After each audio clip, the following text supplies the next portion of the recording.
Boodle fight, tara. Luto tayo. Lunes na naman at andito na naman kami sa paborito namin lugar kung saan tahimik, malayo sa ingay at napakaganda ng tanawin.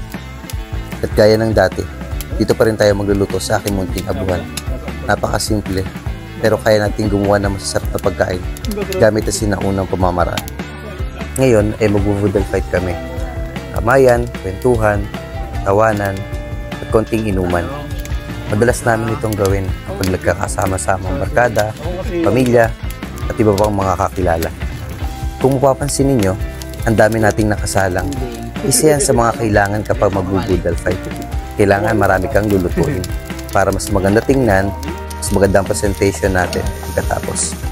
Isa pa natin kailangan tandaan ay dapat gawin natin itong makulay. Lagyan natin ng maraming gulay, prutas, para maganda siya tingnan. At ito na, tapos na. Tara, kanwatam!